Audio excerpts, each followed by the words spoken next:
Olá, olá, você de casa, 19 horas e 1 minuto aqui na capital de Mato Grosso, Cuiabá.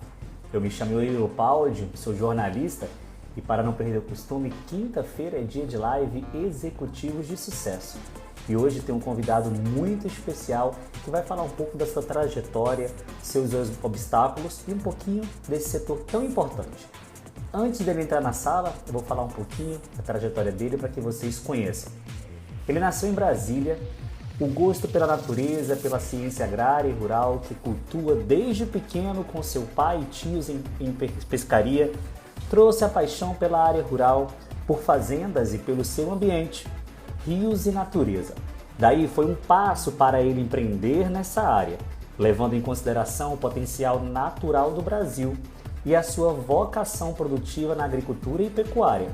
Isso tudo ele garante que é agregado à oração constante, ao exercício da fé, ao discernimento, à aquisição de conhecimento, ao foco, à ação e à perseverança, o brindaram esse momento de sucesso.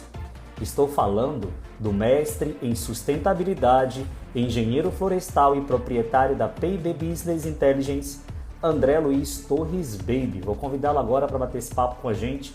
Sejam todos bem-vindos.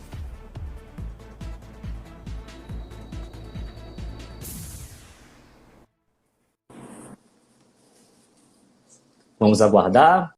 São 7 horas e 3 minutos aqui em Cuiabá. Boa noite, André. Boa noite, meu amigo. Tudo bem? Satisfação. Tudo bem, graças a Deus. Por fim nos encontramos. Graças a Deus, isso aí. Tivemos aquele momento conturbado lá com meu voo e acabei não conseguindo cumprir a agenda, mas deu tudo certo. Obrigado. Satisfação estar contigo, cara. Que bom. Eu que agradeço a disponibilidade, o seu tempo. E nesse período de pandemia que a gente tem aí essa ferramenta que é a internet, é a live, para a gente trocar ideias, conversar, e esse projeto tão bacana que é o Executivos de Sucesso, esse livro que reúne aí 30 grandes empresários aqui de Mato Grosso, e você faz parte dele. Então esse é o momento da gente trocar essa ideia descontraída aqui durante essa live. Olha, quando o Cledson me convidou para contar um pouco da minha história, né, o processo de resiliência, o crescimento profissional, porque na área ambiental, aí, na assessoria do agro, muito, né, não se fala muito, né? As pessoas, em geral, falam das grandes empresas, né? E eu fiquei muito honrado e muito satisfeito com o convite. Eu já era fã da revista Destaque, possui aí um editorial fantástico. E aí foi quando ele me falou, ó, depois você vai fazer uma live lá, uma agenda com o Yuri. E aí já tinha, né, tido uma visualização rápida assim sua na rede, por aí eu falei, pô, vai ser uma satisfação, né? Tá com o Yuri, um cara diferenciado, tá cheio de inovação aí com a LTV, promovendo um monte de gente, e eu falei, poxa, interessantíssimo. E chegamos a esse dia aí, contar um pouco de história, rir um pouco, fazer um bate-papo. Eu vi as suas lives, os seus trabalhos anteriores e fiquei mais fã ainda, Yuri. Muito obrigado, André. Assim, eu tenho um pouco... A tua história é parecida um pouco com a minha, porque eu também morei 7 anos em Brasília. Meu pai mora lá até hoje, formei em Brasília também. Então, assim, a gente tem muito o que conversar a respeito daquela cidade ali maravilhosa. E estou em Mato Grosso há 3 anos, vim com essa proposta da Web TV, do audiovisual, que é essa linguagem mais moderna, né, do jornalismo. E graças a Deus o público tem gostado. E nesses 5 meses que eu reativei meu canal LTV, que fazia parte de outro site, vinculado com um site de notícias, ele já atingiu mais de 1 milhão de visualizações, e isso eu devo ao público mato-grossense, às pessoas que gostam da informação, não só política, de empresariado, mas também de entretenimento, de fofoca, de tudo, a gente dá um pouquinho aqui no LTV Brasil. É isso aí, temos que falar, né? Contar as notícias, conversar com as pessoas, manter a relação. E a internet é um canal fantástico, né? Que nos proporciona esse contato, esse network aí no sentido lato sensu, que com certeza nos promove. Quem faz uso desses canais hoje está na vanguarda, né? A própria Globo atrasou bastante para entrar um pouco no streaming e já está entrando aí também. Com certeza, todos eles. Vamos falar um pouquinho, o intuito dessa live, para quem está entrando agora, é um projeto de um livro, reúnem grandes biografias aqui de Mato Grosso, de pessoas que nasceram aqui ou vieram construir histórias aqui, e que em dezembro vai ser lançado esse livro, e a intenção desse livro é motivar né? Não só os empresários de sucesso, mas também aqueles que estão querendo começar a ir no mercado, tiveram alguns problemas, alguns obstáculos de diferentes áreas. Então, é um livro bem interessante, são histórias muito legais que vale a pena vocês conferirem. Aproveito antes de começar as perguntas aqui para o André, te convidar a conhecer o site www.executivosdesucesso.com.br para conhecer essas histórias e as outras lives que são atemporais, você pode assistir a hora que você quiser e ter aí grandes experiências que podem servir para você que está assistindo a gente. Né, É isso André? aí. André, vamos Vamos começar lá. a falar um pouco da tua história aí, a tua infância, entrelada com o esporte. E lendo a tua biografia, várias pessoas dão esse grande mérito aos avós. Você falou da avó Conceição, né? Quais são as lembranças dessa infância aí em Brasília? É uma cidade tão nova, um mix de cultura tão intenso. A gente já, até um tempo atrás a gente dizia que não existiam avós de Brasília, nascidos em Brasília. Como foi essa infância na capital do Brasil? Olha, a infância em Brasília tinha muita poeira, porque não tinha asfalto em todo lugar, né? Então, e como eu andava muito de bicicleta pelo cerrado afora, e minha mãe ficava enfurecida com isso, eu voltava bastante empoeirado, bastante sujo. Interessante que você falou da lembrança e uma grande pessoa acabou de entrar aí na nossa live, Jorge Dalmo, foi um dos meus professores de judô na Academia Peixoto. Excelente pessoa, um grande camarada, aprendi muito com ele aí as técnicas da arte suave. E, sem dúvida nenhuma, a minha avó foram um dos pilares, né, na família, né, uma matriarca, mãe de 6 filhos, né, e me ensinou bastante. Inclusive, eu acompanhava ela na... Minha avó foi costureira em Brasília, né, tinha um salão de costura, fazia roupas e vestidos e para a sociedade brasiliense na época, né, para algumas mulheres até de embaixada, embaixatriz e assim por diante. E fez alguns ternos para mim ainda muito pequeno. Ela, não, o neto tem que andar bem arrumado, bem postado, né? A gente tem que se apresentar muito bem, né? Cuidar da nossa imagem. Desde cedo eu aprendi muito isso com ela. E sem dúvida nenhuma, uma organização fantástica, uma líder fantástica. Até para a época dela, achei que ela estava muito à frente da sua geração, né? Porque o meu avô faleceu muito cedo, o pai da minha mãe, então ela realmente foi uma líder, né? Corajosa aí com 6 filhos e formou todos eles com muita saúde. Graças a Deus, a família muito próspera, nunca tivemos problemas. Então foi um espelho, me ajudou a ler, a escrever, ainda muito pequeno. Minha mãe que está em Cuiabá hoje até comentou, a gente comentando que minha filha também está no processo de alfabetização e foi muito interessante, porque aprendi a ler e a escrever muito cedo graças à ajuda dela, que naquela época comprava as cartilhas que tinha nos armarinhos ali da W3 Sul, em Brasília, e eu fazia o treinamento através daquelas cartilhas. Quando cheguei na pré-escola, na escola classe ali em Brasília, durante o regime militar ali, eu já estava bem avançado na escrita e na leitura. Onde foi sua infância lá em Brasília, André? Olha, Qual... eu morei em alguns bairros em Brasília, mas a minha infância mais longa e mais consolidada foi num bairro chamado Vila Metropolitana, em Brasília. Foi onde começou a capital, né, junto ali, anexo ao Núcleo Bandeirante, e toda a minha família vindo aí do interior, né, vindo de Goiânia, acabou se fixando ali naquela cidade. A gente chama de cidade-mãe, né? O Núcleo Bandeirante é a cidade-mãe em Brasília. E ali tinha a vila de engenheiros, profissionais que vieram para construir Brasília. E minha mãe gosta de uma cidade mais pacata, com aquele jeitinho mais interiorano. Tanto é que quando ela vem no Mato Grosso, ela gosta de Cuiabá, mas outro dia a gente passeou aí pelo interior. Eu acho que eu gostei de Lucas do Rio Verde, é uma cidade um pouco assim, menorzinha, então minha mãe tem esse jeito. E minha infância foi por ali, Vila Metropolitana, jogando muita bola, nadando nos córregos do Cerrado, andando de bicicleta para todo lugar. Então foi uma infância realmente de guri. Futebol, bicicleta, skate. Eu sempre falo que Eu sempre falo que Brasília é uma escola a céu aberto, né? Porque são tantas culturas misturadas, pessoas de tanta parte do Brasil, que você vai interagindo diariamente, vai aprendendo tanta coisa, sotaques entrelaçados. Eu acho que é uma experiência assim inesquecível até para a formação do ser humano. Brasília, eu acho que é uma aula para todo mundo, né? Tem um lado positivo e tem um lado negativo para quem não sabe lidar com essa mistura de culturas, que é um dos índices mais altos de suicídio, né? Do Brasil na adolescência e tal, até pela estrutura da cidade mesmo, né? Olha, eu não sabia desse número. Mas Brasília tinha antigamente aquela questão de ser o Brasília é fechado, o povo de Brasília não conversa, né? E a cidade era tida como não ter esquinas, né? E Brasília foi crescendo. Na verdade, é uma cidade planejada que foram pessoas né, de várias localidades do Brasil para lá, e é óbvio, como até que todo mundo se conheça e se relacione, vai um tempo. Hoje é uma cidade extremamente consolidada, cheia, obviamente, dos seus guetos, né? De rock a axé, Brasília tem de tudo, com o seu Você samba vê bem tudo, é. consolidado.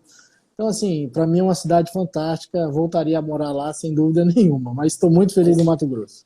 Com certeza, a gente vai chegar aqui a Cuiabá ainda. Mas aí nessa época, né, a senhora Diversa e Nivaldo, né, começaram a dar as primeiras noções aí de empreendedorismo na tua adolescência. Você registrou essa passagem que, como se fosse arte, eu já vi como primeiras noções de empreendedorismo. Vendendo din-din, pipoca, até office boy de prótese dentária. Como é que foi essa história aí?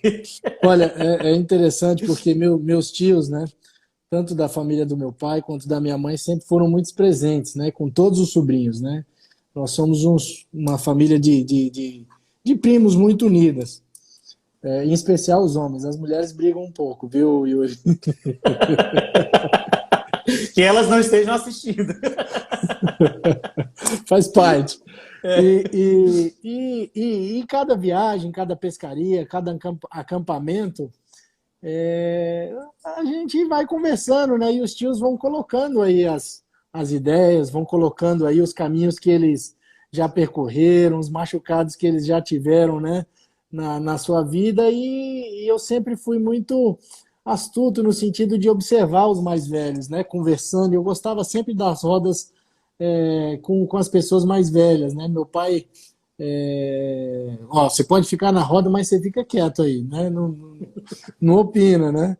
Então eu ia observando e acabei aprendendo muito com os meus tios, né? O meu tio Nivaldo, médico, coronel da Polícia Militar, meu tio Adverso, também coronel do Bombeiro, e a gente vai pegando os ensinamentos. Eles auxiliaram muito na minha instrução, obviamente, junto com meu pai e com a minha mãe, mas a gente trocava boas ideias e até hoje a gente troca bastante. Então, assim, desde do jogo de futebol no domingo até as pescarias, o lazer no churrasco familiar, a gente ia sempre coletando o que tem de melhor em cada um, né? A gente vai convivendo e vai, sem dúvida nenhuma, a gente é fruto daquelas nossas relações, né? E graças a Com Deus tive certeza. boas relações que me deram a oportunidade de tomar grandes exemplos aí para minha vida profissional, para minha vida familiar e pessoal. Com certeza. Aí veio, né, a chegada aqui de 2005 a Cuiabá, né? Você teve, pela tua biografia aí, você teve a missão de levar os assuntos ambientais de Mato Grosso até o governo federal, mas você já trabalhava em Brasília antes de morar aqui, representando Mato Grosso, é isso? Olha, muito interessante esse período, porque eu estava muito consolidado em Brasília, né? Profissionalmente, né? Tinha formado, já tinha feito um trainee, então já estava bem avançado. E aí apareceu a oportunidade de trabalhar com o Mato Grosso, né? E em Brasília, você um Mas já pouco. desculpa te interromper, já tinha alguma ligação com Mato Grosso? Ou Olha, apareceu de sopetão? olha, uma ligação de uma namorada, e aí minha esposa, não sei se tá ouvindo ou não, mas é um caso bem resolvido, vamos dizer assim. Então, acabei conhecendo o Mato Grosso e louvo a Deus por isso, né? As pessoas passam nas nossas vidas e registram sempre boas oportunidades, boas colocações e a gente leva o que tem de melhor. E conheci Mato Grosso e isso me oportunizou. Aí o Mato Grosso, em 2005, passou por um problema ambiental muito forte, No sentido de ter desmatamento, operações policiais, essa situação ainda, até hoje ainda é muito latente no Mato Grosso, né? No Brasil como um todo.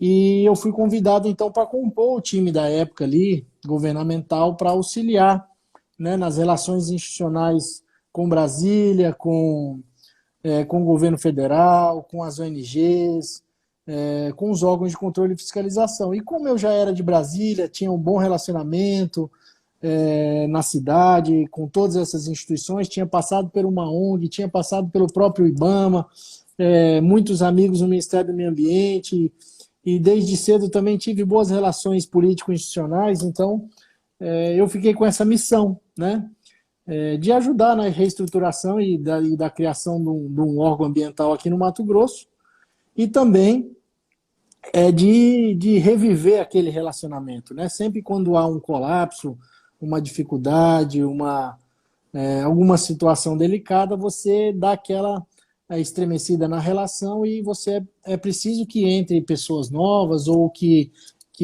façam parte desse contexto, alguém que possa reharmonizar esse ambiente. E eu fiz essa tarefa e, graças a Deus, bastante exitosa e me oportunizou, de fato, ir para Mato Grosso. Então, naquela ocasião, eu fiquei no escritório de representação do governo do Mato Grosso em Brasília. Fui muito feliz naquela jornada. E aí depois, nessa oportunidade, em 2005, veio de vez, né, para Cuiabá, né, foi assessor especial na Secretaria de Estado de Meio Ambiente, e posteriormente já foi assumir o concurso público, né, aqui no... Eu ia e voltava nesse período durante muito tempo, né? Brasília, Mato Grosso, volta e meia eu pegava o busão ainda, viu? Não era muito avião, não, era o busão, aviação São Luís lá. Então, meu pai me deixava na rodoviária lá e ele ficava Rodou olhando para mim. ferroviária, né? Rodou ferroviária, é isso aí, Ferroviária. lá mesmo. E certo dia eu até cheguei atrasado, ele parou o ônibus no meio da estrada e acabei conseguindo tomar o ônibus e vim para Mato Grosso. E ele me deixava na rodoviária olhando com aquela cara assim, o que é que ele vai fazer no Mato Grosso, né? E era muito divertido, mas graças a Deus ele e minha mãe abençoaram essa jornada toda e foram acompanhando toda essa minha evolução entre Brasília e Mato Grosso. E em 2006 fiz o concurso, né? Estava na oportunidade, estava no estado e fiz o concurso e tive um êxito na prova, passei muito bem colocado e tive aquela oportunidade, né? Eu falei, olha, vou me consolidar nessa oportunidade profissional e optei por tomar posse, né, no serviço público, tendo oportunidades aí de assumir algum cargo em Brasília, algum papel no meio privado em Brasília, em São Paulo também, mas optei pelo Mato Grosso por uma oportunidade de desbravar, de conhecer aquilo que estava e ainda está, né, num processo de construção e desenvolvimento muito grande. Você tem uma relação muito próxima, inclusive acadêmica, com agronegócio, a sustentabilidade, né? E Mato Grosso é um estado que ao concurso nisso, né? A gente não tem como falar de outro estado se falar de sustentabilidade, meio ambiente. E isso ia entrar nesse assunto delicado que é pertinente a gente falar, que é a questão das queimadas, né? Que é algo cíclico, todo ano vai e volta. Você que esteve a fundo aí nessa questão, como é que você vê essa problemática que nunca é resolvida, né? E esse ano as pessoas estão realmente caindo em cima, dizendo que os números aumentaram. Eu vi que você tem um questionamento aí com alguns dados, né? Como é que você avalia isso, André? O Brasil tem uma vocação natural, né, Yuri? Uma vocação natural que é o meio agrário. Nós temos uma grande quantidade de terras e temos uma vocação por pessoa, por instituições e por tecnologia voltada para o meio rural. Então isso é bom, é importante. Não adianta o seu filho ter a vocação para ser médico e você ficar insistindo que ele seja advogado. Esse é uma questão que o Brasil precisa reconhecer e eu louvo os jornalistas, os políticos, os profissionais que enobrecem a nossa vocação. Não que não tenhamos outras, mas essa é uma grande vocação, sem dúvida nenhuma. Agora, é preciso desmistificar que há um litígio entre meio ambiente e agronegócio. né? Não há essa disparidade, elas são convergentes, devem ser mais coesas em termos de relações, né? O agronegócio, a agricultura, a pecuária e os demais nichos desse meio vivem dos recursos naturais, né? E vive do clima. O que seria da agricultura e da pecuária se não tivéssemos clima? Por quê? Precisa chover bem, precisa ter sol. O sol é importante também. A planta faz fotossíntese, precisa de energia. Então, o Mato Grosso tem essa potencialidade como um todo. O que ocorre com os problemas ambientais? Os órgãos ambientais ainda não têm a capacidade de investimento para responder à demanda da sociedade, né? E ainda há no meio, é pouco isso, mas ainda há, como há na sociedade, como há no meio urbano, como há na sala de aula, aquele pequeno grupo que arrasa com todo o setor, que arrasa com a estrutura, que são os ilegais, vamos dizer assim, né? Os grileiros de terra, os matadores, aqueles que insistem em operacionalizar a sua atividade econômica à margem da lei. E isso é muito ruim, porque no mundo competitivo, onde a gente tem toda uma relação no mundo globalizado, o que as pessoas procuram uma nas outras para desmerecer? Aquilo que ela faz de ruim, né? Então, no momento competitivo, o que a União Europeia faz? Quando o Brasil é um grande player, ela fica falando o que nós temos de ruim. O que eventualmente abala as circunstâncias de preço das nossas commodities na venda do mercado internacional? Que nós não cuidamos bem do meio ambiente, isso cai o preço dos nossos produtos. Então, isso é uma relação de competitividade. Agora, o Brasil deu as leis, né, são ditas uma das melhores legislações do mundo, a legislação ambiental brasileira, mas é preciso que cumpramos, né? O mundo tudo cobra isso de nós. E nós precisamos nos organizar para cumprir isso da melhor maneira possível. Então é importante que o poder público funcione, é importante que os técnicos, no âmbito, obviamente, dos seus conselhos, funcionem bem, os engenheiros, os biólogos, os agrônomos e assim por diante. E é importante também que a atividade econômica respeite as regras e trabalhe no modo sustentável. Então, unindo esses três principais pontos, eu acredito que cada vez mais o Brasil irá empreender. E sem dúvida nenhuma, o meio rural tem uma oportunidade de ser vanguarda nisso, né? De liderar esse processo de melhoria das condições produtivas, de liderar o processo e o exemplo de sustentabilidade no nosso país.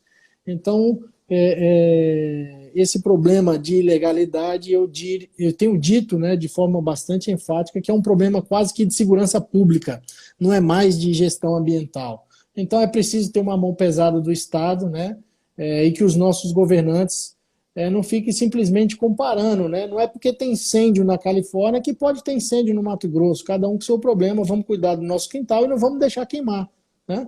Não vamos deixar perder a nossa biodiversidade. Recentemente, né, o presidente Jair Bolsonaro esteve aqui em Mato Grosso, né, visitando principalmente o plantio da soja, né, e ele fez algumas observações, né, que ele não julga ser grandes incêndios no Brasil e sim pequenos focos, né. Isso gerou muita polêmica na imprensa, nas pessoas. Você que é analista, esteve dentro da política nesse setor, como é que você avalia essa análise das gestões públicas em relação às queimadas? Você acha que está sendo feito um trabalho bem feito ou ainda deixa muito a desejar? Olha, é preciso entender como é a gestão ambiental brasileira, né? Nós temos um organismo chamado SISNAMA, Sistema Nacional de Meio Ambiente, né? Ele dita as regras e as regras são diluídas ao longo da cadeia dos entes federativos, no caso, governo federal, governo estadual e os governos municipais. Desde 2011, uma lei complementar chamada 140, ela tem uma delegação de competências muito bem estabelecida, né? O que é competência do governo federal, o que é competência do governo estadual e do municipal. Quem possui a maior competência hoje, um peso maior da gestão ambiental brasileira são os estados. Né? Mas quem possui um dos maiores recursos ainda é a União. Então, esse fluxo de competências está bem posto, mas o fluxo de investimento e de recursos voltado para isso ainda não está tão claro, ainda não está tão certo. né? Eu entendo que o Bolsonaro tem um posicionamento voltado para a valorização dos recursos naturais brasileiros e para que faça a gestão própria. A Amazônia é nossa, eu concordo, é nossa mesmo, mas é preciso cuidar, né? Nós precisamos sair do discurso e ir para o propósito, ir para o planejamento, para a gestão. Não dá só para falar que a gente quer ganhar dinheiro com a Amazônia, a gente precisa realizar. Na nossa gestão, na oportunidade em que tive de ser gestor, e eu confesso que não é uma cadeira fácil, a de secretário de Estado, nós conseguimos colocar Mato Grosso como um grande player de sustentabilidade no mundo, na COP21, uma das COPs mais significativas no mundo, que foi a de Paris, né? Não obstante, na COP23 na Alemanha, que eu diria que talvez uma segunda ou terceira mais significativa, eu digo recente, né? Houveram outras tantas importantes, de igual importância. Nós trouxemos recursos para Mato Grosso. É preciso aplicar os recursos. Agora, os nossos líderes têm uma importância significativa, que é o exemplo, né? Tem um ditado que diz que o exemplo arrasta, né? E é preciso dar o exemplo. Então, os nossos governantes têm uma capacidade de influenciar no comportamento social de uma maneira muito robusta, né? Aquilo que eu penso, não necessariamente eu preciso converter em exemplo, né? E o Bolsonaro, ele algumas vezes converte aquilo que ele pensa em exemplo, e é preciso ajustar um pouco isso, né? Eu não sou de desmerecer quem está no poder público, pois cada um tem a sua missão e a sua jornada. Mas eu confesso para ti que é preciso aprimorar, é preciso melhorar e tem espaço para isso, né? O Ricardo Salles tem feito um bom trabalho, eu entendo ele é um cara que está empreendendo esforços, mas é preciso realizar mais rápido, a entrega precisa ser mais rápida, porque o meio ambiente não espera. Tem uma coisa chamada resiliência, que é a capacidade de absorção, né, de impactos, né? Seja na física, na química, em nós, na natureza. E o que, por exemplo, é o ciclo hidrológico na natureza, né?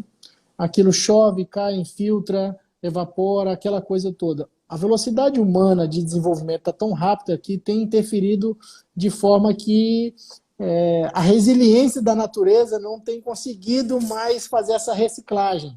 Seja pelo nascimento de uma planta, por exemplo, cai a semente, ela desabrocha, cresce, vira plântula, aquela ecologia toda que acontece na natureza. A nossa interferência tem sido muito célere.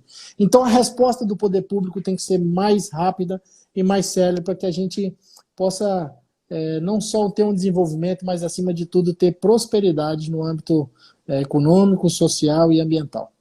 Com certeza. Eu sempre falo que alguns gestores pensam no hoje, né?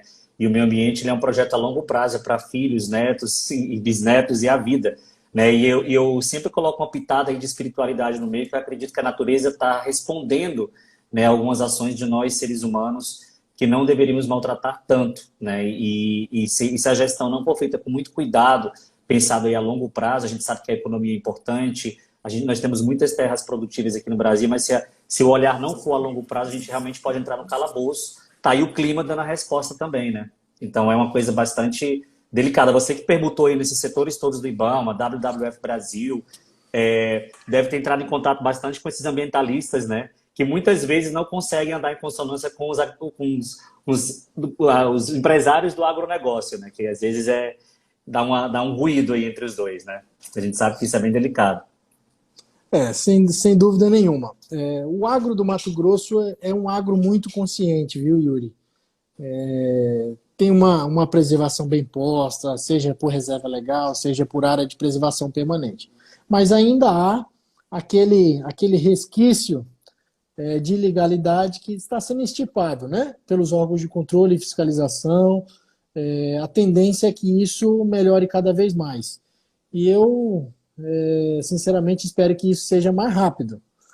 O Mato Grosso tem a oportunidade de se tornar muito brevemente um dos grandes players do Brasil em termos econômicos, de desenvolvimento regional, ambiental, desenvolvimento social. Nós temos aí a oportunidade, os nossos números dizem isso, né, de ser uma Califórnia num curto espaço de tempo.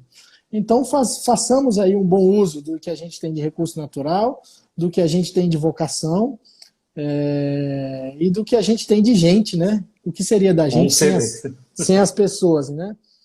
tenho até um amigo, né, que o governador Pedro Táxi, aí, ele falava, olha, a gente pode fazer tudo, mas se não tiver gente, é preciso valorizar a gente, né? Então, É a base. as pessoas dentro desse processo é muito importante. Desde você educar um filho na sua casa, sobre o descarte de resíduos sólidos, de descarte de alimento, comportamento, a cidade e o meio rural. Então, é preciso entender que a gente só tem esse planeta, não tem para onde mudar. Não Então, tem para onde ir, né? vamos cuidar Com certeza. que ele vai dar o retorno positivo para a gente. Como você bem colocou a questão da espiritualidade, aquilo que a gente semeia, a gente colhe. Com certeza. Vamos entrar agora, né, no assunto que é realmente a tua dedicação diária hoje, que é a P&B Business Intelligence, 10 anos já no mercado, né, um conceito boutique, muita gente não entende, até fiquei curioso a questão de não ter funcionários, né, tratar direto, né, com o cliente, tanto o agronegócio como os pilares da sustentabilidade. Como é que funciona essa empresa hoje? Como é a tua dedicação dessa empresa que faz ela ser exitosa, não só aqui em Mato Grosso, mas em todo o Brasil? Olha, eu vinha falando com o Cledson, né, da revista Destaque, recente, e nós já tivemos, na verdade são 10 meses, tá, Yuri? Cresceu muito rápido. Nós iniciamos num modelo startup, e foi tomando um corpo tão grande. Eu terminei um mestrado recentemente e eu queria empreender na área de sustentabilidade no sentido de realização de negócios, né, na parte financeira. O mundo econômico, financeiro, abraçou a causa ambiental e a causa do agro. Então, nos deu a oportunidade de empreender com relação a isso. E iniciamos aí do ano passado para cá e terminei o mestrado, a pandemia começou, mas os negócios ficaram cada vez mais latentes, mais avançados, e nós empreendemos para um outro nome. Trago para você em primeira mão.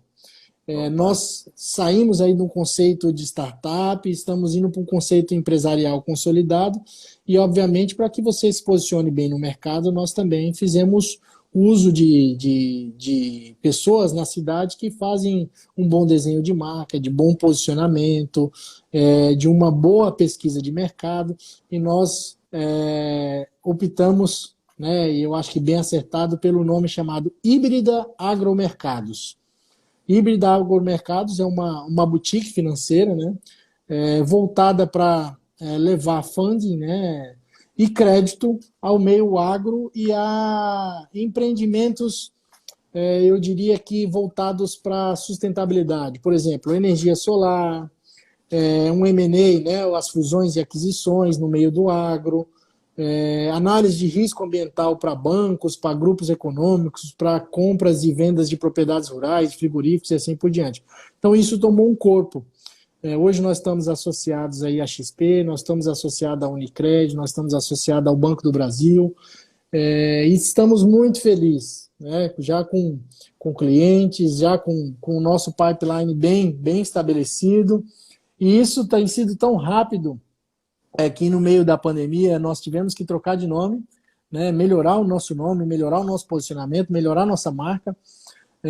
Nós tivemos que reajustar o site, então nós tiramos o site do ar com a P&B Business e estamos agora voltando para o ar com a Híbrida Agromercados, e um grupo fantástico, né? São 5 sócios, praticamente hoje nós fazemos a parte estratégica, a parte operacional, ou seja, nós temos um conceito boutique porque nós mesmos atendemos os nossos clientes. Nós optamos por crescer assim, de modo que a gente pudesse dar atenção para cada tomador de crédito, para cada fundo de investimento, para que a gente pudesse estreitar laços, fazer bons negócios e ter poucos e bons clientes, né? Nós não queremos estar pulverizados no mercado, mas nós queremos estar bem nichados, bem específicos e obviamente, fazendo um atendimento cada vez mais VIP mesmo. E agora a pretensão é realmente abraçar o mercado mato-grossense ou todo o setor do agronegócio brasileiro? Olha, nós precisamos abraçar o nosso mercado, né? Nós estamos situados em Cuiabá, né? Já estamos aí com oportunidade de abertura de um escritório em Sinop, E nosso foco é o mercado mato-grossense. Aqui nós já estamos bem realizados. Nós temos um dos maiores players do agronegócio no mundo. 10% da soja mundial sai do Mato Grosso, né? Nós temos aqui 35 milhões de cabeças de bovino, né? O maior produtor de milho de pipoca, um dos maiores produtores de algodão, hoje um dos maiores aí produtores de frango, de suíno. Então aqui está nosso nicho. É óbvio, o mercado financeiro, boa parte está em São Paulo, a gente tem as nossas conexões em São Paulo. É óbvio, as relações político-institucionais estão em Brasília, nós temos as nossas relações em Brasília. Mas o nosso ponto de atuação realmente é o Mato Grosso. É aqui que a gente quer crescer, quer prosperar, quer ficar e quer, obviamente, ajudar o nosso povo, a nossa gente a crescer junto, né? A oportunidade do nosso escritório, uma das nossos valores é crescer junto com o cliente, fazer o cliente crescer, que a gente vai estar crescendo junto. Com certeza. André, você passou por altos e baixos na tua gestão, na tua vida profissional inteira. E agora eu vou entrar em um assunto que eu acho que é bastante interessante, é a base de qualquer pessoa, que é a família, né? Seu Euclides Antônio, Baby, Dona Ivone, a Laura, seus filhos. Como lidar com altos e baixos na carreira, como você passou, e a importância dessa base familiar para seguir adiante?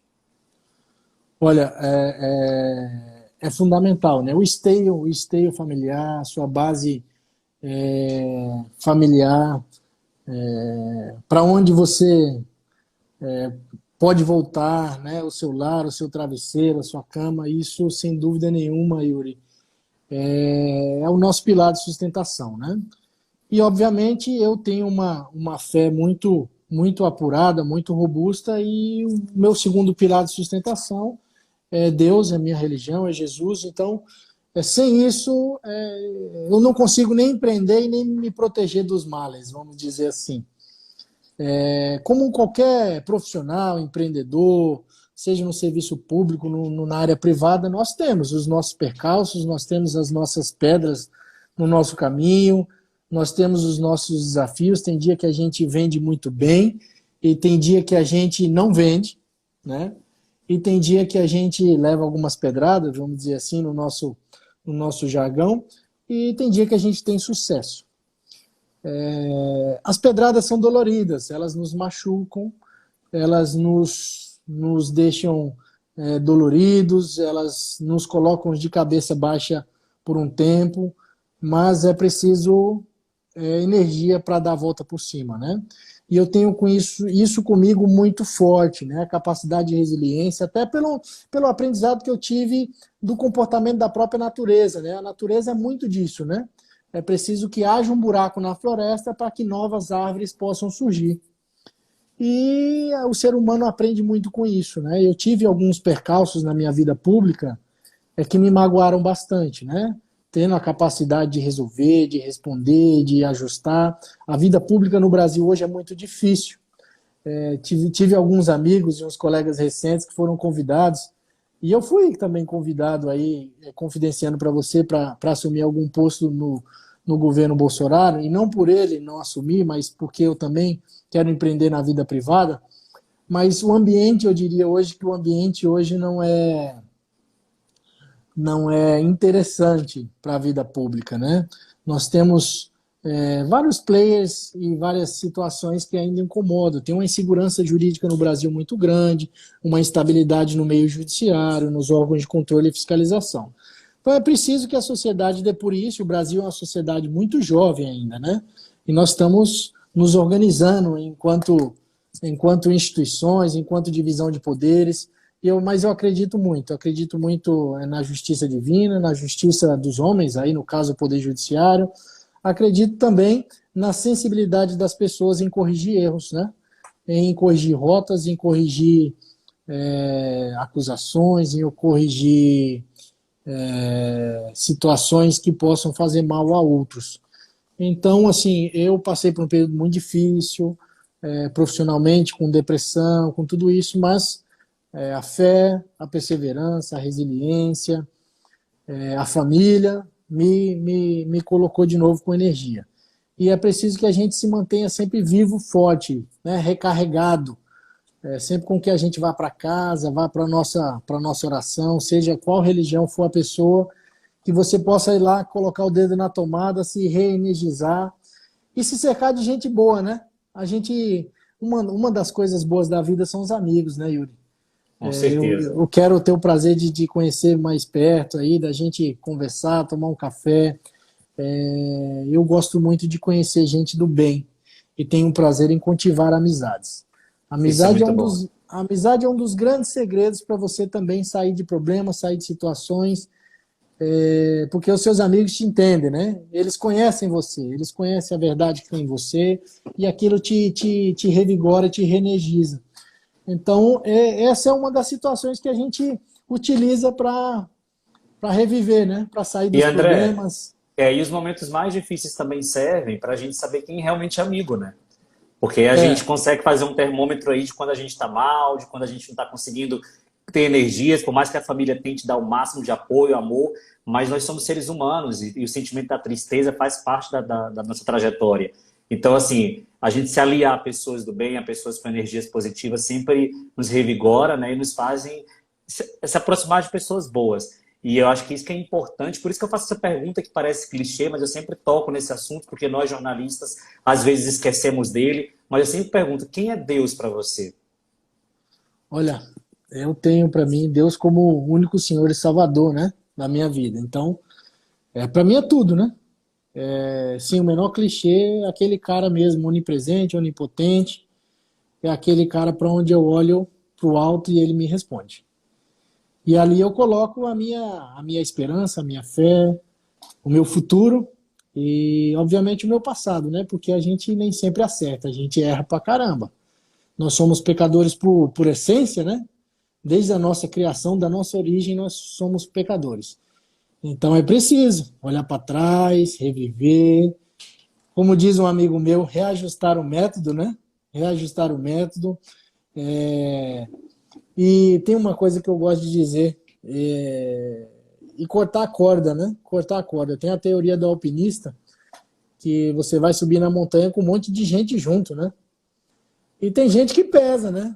Que não tá te levando para um bom caminho. Então corta a corda, vai soltando algumas pessoas ao longo do trecho para sua caçamba, para o seu caminhão ficar um pouco mais leve e você percorrer.